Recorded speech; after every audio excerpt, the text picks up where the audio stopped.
Great, thank you. Hi, everybody. My name is Mark Garrity. I'm the Deputy Director of the city's Department of Transportation Services, and I appreciate the opportunity to be here and talk about complete streets. You guys might be already familiar with complete streets, but just to give you an update or an overview of what is generally considered to be complete streets and also what is required in our ordinance that passed a couple of years ago.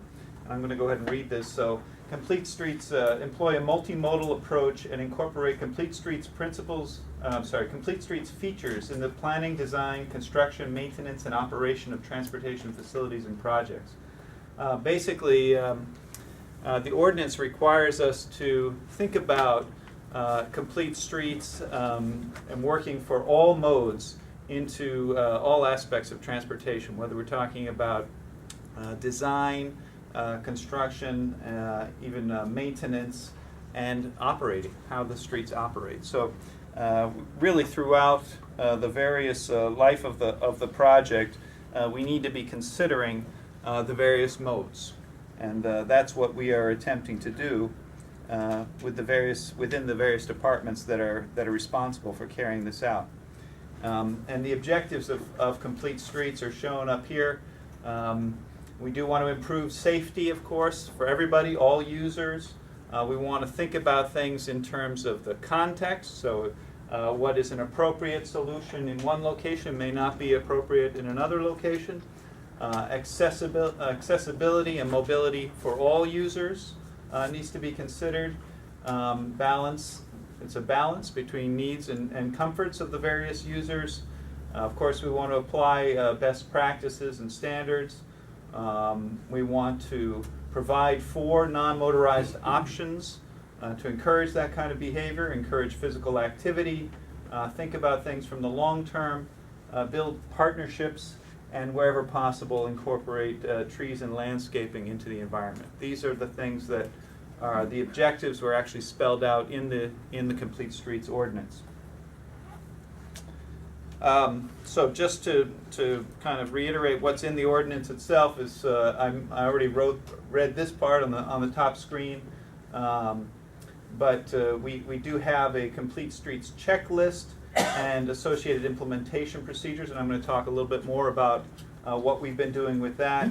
We're also required to evaluate and update existing ordinances, codes, standards, rules, policies, design guidelines, and so forth, and I will provide an update on where we are with that.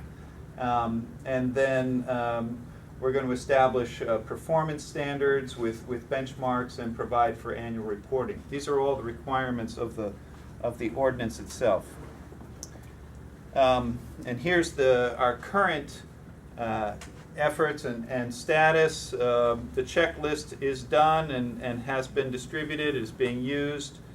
The demonstration projects that were not specifically part of the ordinance, but we started employing. We have one completed, and I'm going to show some pictures of that. We are incorporating complete streets features into the repaving program wherever possible. DDC is taking the lead on that, but it's a joint effort among various departments.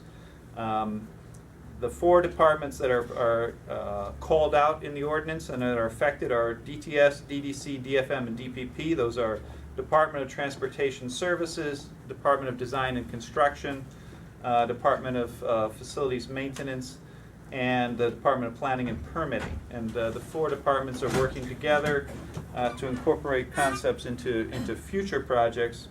And then we are going through a process of evaluating codes, design standards, establishing performance benchmarks, etc. That is actually involves an internal working group meeting that meets monthly, as well as a consultant that's been hired. And actually they've been working with us for the last month or so, but they got an official NTP today, thank goodness. So they are on board and have been helping with us. And the one thing I do want to mention is that we're going to have a public meeting in July. It's actually going to be July 15th. That's on the last slide, so you don't have to remember that, but if you do want to write this down, I hope everybody gets to come. It's an evening meeting on July 15th. It's going to be at Blaisdell. It's actually going to be a wrap-up of a 2-day session where we're going to be looking at these issues of design standards and performance guidelines. And then we're going to do another 3 days of going out into the streets and looking at more possible demonstration projects. So that week of July 14th is going to be a big week for us, working with the consultant team that I mentioned. What time? I think it's going to start about 6 o'clock, but look for an official announcement in the next couple of weeks. So early evening meeting, not a late evening meeting, an early evening meeting. And then annual reporting, we are in progress with that. So, as we mentioned, there's a checklist, and for those of you who don't know what the checklist is, and I'm sorry I didn't bring any copies of it with me, but I can certainly send it to Marion, who could distribute it. The checklist is an internal form that the 4 departments need to fill out anytime a project is initiated, and basically they go through it. And it is a way for staff people to ensure that they're thinking about the various modes that could be incorporated into any transportation project.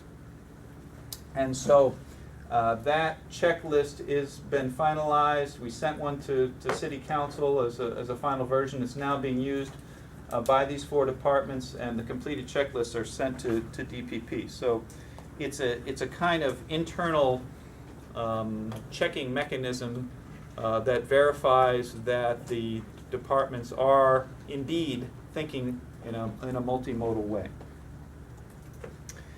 And then, as I mentioned, we've started 3 Complete Streets demonstration projects.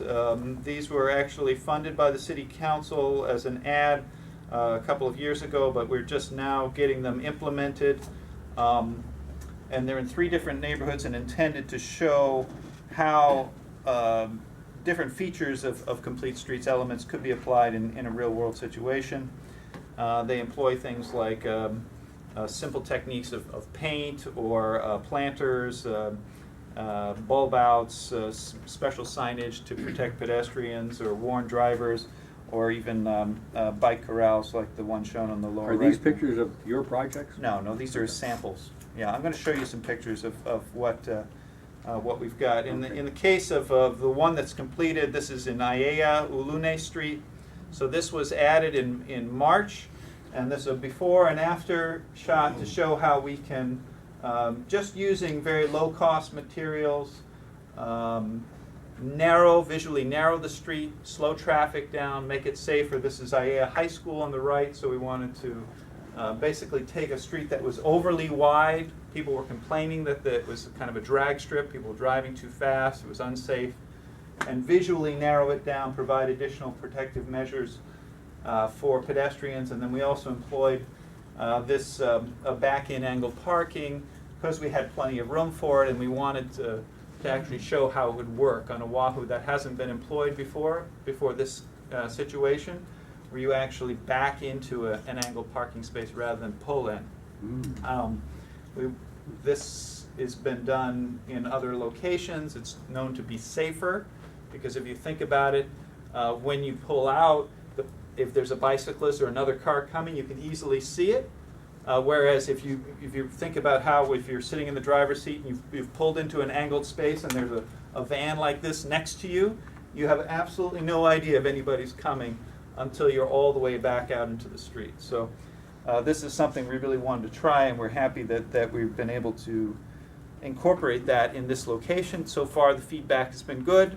Of course, anytime you put in something new, the initial feedback, meaning the first few days, are very sometimes negative, and we did get a bit of negativity when it first went in, but that has all settled down, and we are looking at it and going through, and so far it's been pretty good.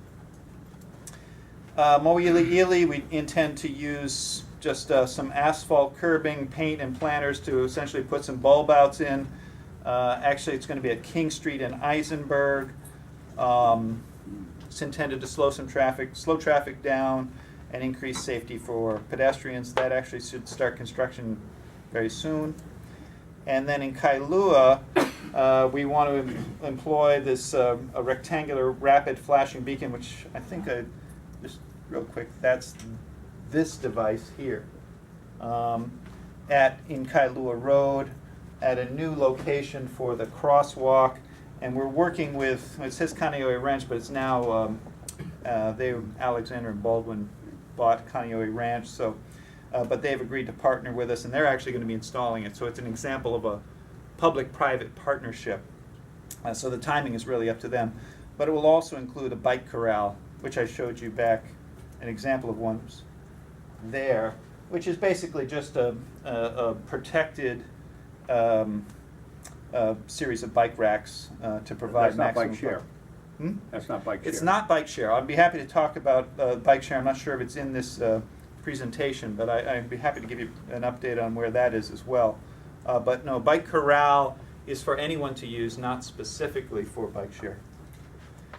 And some other things that we can say that we've done regarding DDC's repaving projects that I mentioned. They have included bike lanes and sharrows on these 4 streets, as well as some other major projects that are now under construction. YLI should, of course, been already finished, but they've had their series of problems with that. But that will include bike lanes and sharrows, and then Baratania will also include a new opportunity for bike lanes extended beyond what had been envisioned originally, thanks to efforts of HBL and the whole push towards complete streets. As we've taken an opportunity to go back and rethink about the design, maybe change a few things on the drawings before you get out there and lay any pavement down, and that has given us an opportunity to actually extend those beyond what was originally planned. And you can see this just opened within the last two months or so in Wailua Street. And so, as I mentioned, we actually gave an NTP to a consulting firm today, although they've been helping us for the last few weeks. This is their tasks associated with helping us implement the Complete Streets requirements. So they're going through the various studies and reports to review them. We're going to be meeting with them and with stakeholders and staff members to think about how to update and revise rules and regulations, design standards, things like that, to make sure that they're consistent with Complete Streets policies. Look for roadblocks. When we say roadblocks, I'm talking about institutional roadblocks that are preventing change from happening. Task 4, performance standards, to make sure that we are meeting the national guidelines. And then planning and design exercise on 20 more sites. So the 3 that I showed you, that's 3. We're planning to do another 20 where we go out and look at them and at least bring it up to a very basic preliminary design, and then based on future funding opportunities, we could implement those as well. And then a sort of Baratania Young King Street vision plan based on a protected bike lane. And I'll talk a bit more about that, because that task, actually, I'm not sure they're going to need to do that, because you might have heard we're actually moving forward with an internal plan to install a King Street protected bike lane in later this year. And then some training for staff to make sure that everybody understands what Complete Streets are, so that once we all go away, the staff doesn't revert back to their old ways. And then a final report. So these are all the things that the consultant is actually helping us do. And the reason I wanted to mention it here is because this is funded by OahuMPO OWP study. So the Complete Streets public meeting, Rose, that you were asking about, is at 5:30 at the Blaisdell Center. The consultant is going to talk about the work that they've done up till now. It'll be an opportunity for public feedback. We'll talk about all the great things and the reasons for implementing complete streets, which go beyond. It's a requirement by the ordinance. It's complete streets is well timed because of things like the rail project coming online, and interest in other things like bike share and whatnot. All present very good reasons to really make a strong push for a truly multimodal approach to street design and operation. The last thing we want is to have the rail stations open, people come out walking and then get hit by by cars and whatnot, right? Or try to ride and realize they can't ride their bikes to the stations. These sorts of things we want to work out ahead of time. So that's all the push that is causing this. Anyway, so that's my update for the moment. Thank you, and I'm happy to answer any questions or talk about anything else. Okay. I have two questions. You guys are doing complete streets and the sidewalks too. I have two concerns about the sidewalks. For the wheelchair ramps to go down, are you using those yellow things? Please don't use them because the rain just takes them apart. Right. And they come up. It would be better for the blind to have it scored. Mm-hmm. Like take a screwdriver and go Scored, right. yeah. So we know we're going down. Right. That helps a lot. Mm-hmm. And then where you guys are doing the sidewalks, you did a lot of sidewalks, but where the steel plates are, you're not doing those. And so when I hit the steel plates, my cane hits me in the chest every time. So if you could go back and go where the steel plates are, because I know there's a couple of them on Kapahulu, all through my neighborhood, wherever there's a steel plate, there's a lift. And my cane hits that, and that hits us in the chest with our canes. Okay. So if you I'll guys pass that along to DDC, and Yeah, so those are whoever's design in charge details of that it. could be incorporated. to look at the steel plates because they're not being fixed. The water meters, things. Right, right. Mark, this isn't really a question, more of a recognition that for a number of years, a complete streets implementation plan was a priority for the CAC. Every year we would ask about the planning needs, and a complete streets implementation plan came up year after year after year. So when the city provided the local match to make it happen, in many ways it answered prayers of many people in this room. So just a recognition to the city for doing that. Well, I'm glad that it's happening, and as I mentioned at the end of my presentation, I think it's well timed.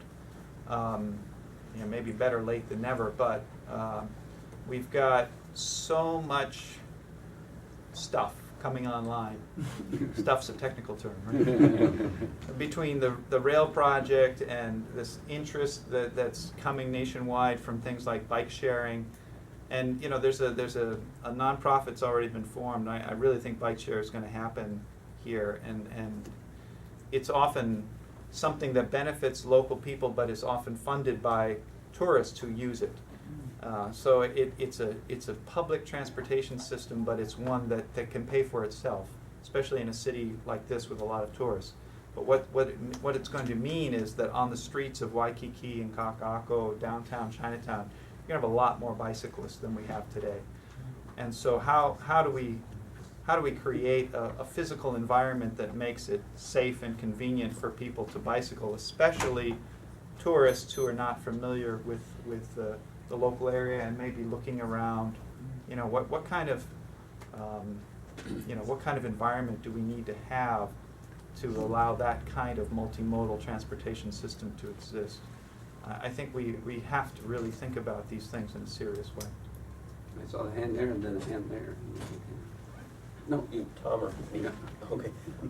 You were talking about installing a bulb out in Eisenberg and King Street. What was the study showing as far as how that will affect traffic all the way down King Street? Because, as you know, King Street and Baratania are the two arteries going in and out.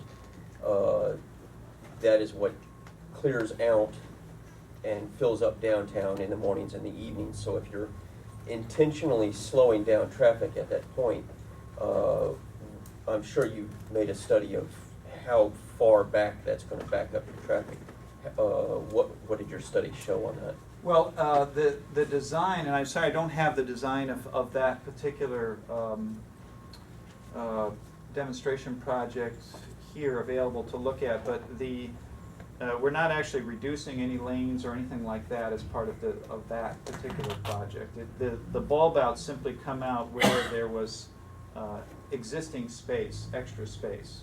If anything, it might slow down the turning traffic. In other words, there's at those intersections, there's very large turning radiuses. And one of the things that we're going to be looking at through the Complete Streets process is turning radius. This is if you think about how the streets work, large turning radiuses are often put in because traffic engineers believe that you should account for the largest possible vehicle that may be turning. And what you end up with is often very large radiuses that are generally too large, and encourage drivers to take the turns at a very high speed.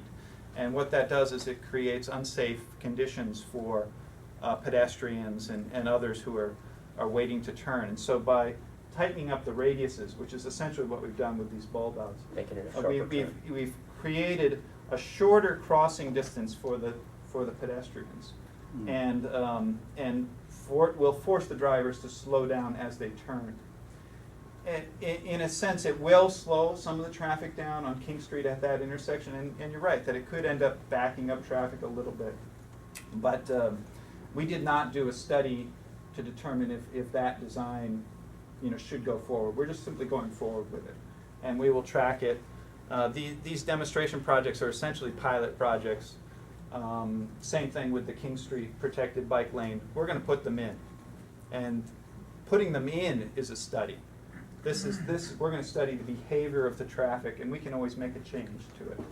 We're putting them in with low-cost materials. These are not things that are necessarily permanent to begin with. They can always be adjusted, taken out, put in elsewhere if they're successful, or made permanent. And but rather than just study things to death, and you know how long it takes to get anything done in Hawaii, we want to get these things in, see the reaction, the behavior, and then make decisions based on that moving forward. Hannah, go ahead. Yeah, Hannah Miyamoto, Honolulu. So I guess I have two related questions. One is, does your plan include any living streets, any Untitled type of constructions? And the other is, do you need more resources for public education? You're changing traffic control in a lot of places, like those sharrows and things like that. And I personally still don't know anybody who knows what a sharrow actually is, except perhaps the president of Hawaii, except the Hawaii Bicycle League. And but the average driver just doesn't know what they even are for. And a bicyclist also. And the last thing I'll say is what is do you consider an issue as far as bicyclists using bicycle facilities the wrong way?